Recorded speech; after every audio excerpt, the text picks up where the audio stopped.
Je, mwanamke anaweza kuamua thamani ya maisha yake au jamii ndiyo huamua kupitia uwezo wake wa kuzaa? Hilo ndilo swali ambalo kwa miaka mingi lilimfuata mwigizaji na malkia wa urembo Tanzania, Wema Isaac Sepetu. Kwa watu wengi alikuwa mwanamke aliyekuwa na kila kitu: umaarufu, mafanikio, fedha na mamilioni ya mashabiki waliokuwa tayari kusimama naye katika kila hatua. Lakini nyuma ya tabasamu lake kulikuwa na swali moja ambalo halikuacha kumfuata kila alipokwenda: mtoto lini? Ni swali ambalo wanawake wengi hulisikia, lakini kwa mtu maarufu kama Wema, swali hilo halikuishia kwenye mazungumzo ya kifamilia, liligeuka kuwa mjadala wa taifa. Kwa miaka mingi, kila alipoonekana kwenye mahojiano au zulia jekundu, kila alipoposti picha mpya au hata alipohudhuria hafla, kulikuwa na mtu aliyekuwa tayari kumkumbusha jambo hilo. Wengine walimshauri, wengine walimhukumu, na wengine walifikia hatua ya kuamini kwamba mafanikio yake yote hayakuwa na maana ikiwa hakuwa mama. Lakini jambo ambalo wengi hawakuliona ni kwamba nyuma ya pazia kulikuwa na safari ndefu yenye maumivu, machozi, matumaini na majaribio ambayo si rahisi kueleza kwa maneno. Katika mahojiano mbalimbali na Global TV, Wema aliwahi kueleza kwa uwazi jinsi alivyotamani kupata mtoto kama wanawake wengine. Hakuficha maumivu yake wala shinikizo alilokuwa akilipitia. Alizungumza kuhusu sala, subra na imani kwamba siku moja ndoto hiyo ingelitimia. Kulikuwa na nyakati ambazo mashabiki walisambaza uvumi kwamba alikuwa mjamzito. Mara nyingine habari hizo zilikuwa za uongo. Kila uvumi ulioibuka uliongeza matarajio ya watu, na wakati mwingine uliongeza maumivu pale ukweli ulipojulikana. Lakini tofauti na watu wengi walivyotarajia, Wema hakuruhusu safari hiyo imvunje. Aliendelea kujenga biashara zake, aliendelea kufanya kazi kwenye filamu na television, aliendelea kuwa mmoja wa watu wenye ushawishi mkubwa zaidi kwenye mitandao ya kijamii. Hilo peke yake lilikuwa somo kubwa sana. Jamii nyingi bado hupima mafanikio ya mwanamke kwa kipimo kimoja tu: ndoa na watoto. Lakini safari ya Wema iliwafanya watu wengi kuanza kujiuliza kama kweli thamani ya mwanamke inaweza kufungwa ndani ya matarajio ya wengine.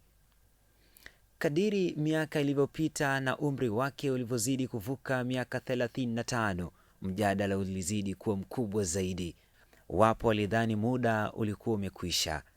Wapo waliosema ndoto hiyo isingeliwezekana tena. Lakini maisha yana tabia moja ya kushangaza. Mara nyingi hutokea pale ambapo watu wengi tayari wameacha kuamini. Hatimaye Wema alitangaza habari iliyowagusa wengi kuhusu safari yake ya kuwa mama, jambo lililopokelewa kwa hisia kubwa kutoka kwa mashabiki waliokuwa wanafuatilia safari yake kwa miaka mingi. Kwa wengi haikuwa tu habari ya mtoto, ilikuwa ni ushuhuda wa subira, matumaini na kutokata tamaa katika uso wa shinikizo kubwa la kijamii. Safari yake iliwakumbusha wanawake wengi kwamba kila maisha yana ratiba yake. Wengine hupata watoto mapema, wengine baadaye, na wengine hupitia njia tofauti kabisa kuelekea kwenye ndoto ya kuwa mzazi. Na labda hapa ndipo tunapata somo kubwa zaidi. Huenda mafanikio ya kweli si kuwa na kila kitu kwa wakati ambao jamii inataka. Huenda mafanikio ni kuendelea kuamini hata pale ambapo kila mtu mwingine ameacha kukuamini. Kwa miaka mingi Wema Sepetu alionekana kama mwanamke aliyekuwa akikosa kitu kimoja muhimu. Lakini leo simulizi yake imebadilika kabisa. Badala ya kuwa hadithi ya shinikizo, imekuwa hadithi ya uvumilivu. Badala ya kuwa hadithi ya hukumu za watu, imekuwa hadithi ya matumaini. Na badala ya kuonesha udhaifu, aligeuza ukweli wake kuwa nguvu iliyowagusa maelfu ya wanawake wanaopitia safari kama yake. Je, wewe unaonaje? Je, jamii inapaswa kuacha kumpima mwanamke kwa uwezo wake wa kuzaa, au bado unaamini hilo ni sehemu muhimu ya kutimiza wajibu wake? Andika maoni yako hapo chini. Usisahau kulike video hii na kujisajili ili usikose simulizi nyingine zenye mafunzo kama hii.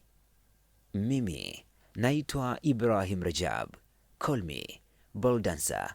Hii ni Global TV. Kuna sauti nyingi, lakini si zote zinasikika. Lakini kuna sehemu moja ambapo kila sauti ina thamani. Hapo ndipo ilipo Global TV, sauti ya wanyonge,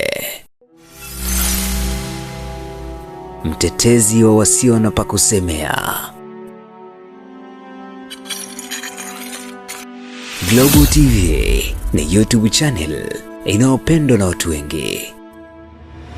Una biashara? Chagua platform yenye watu halisi. Tangaza kupitia Global TV. Next level.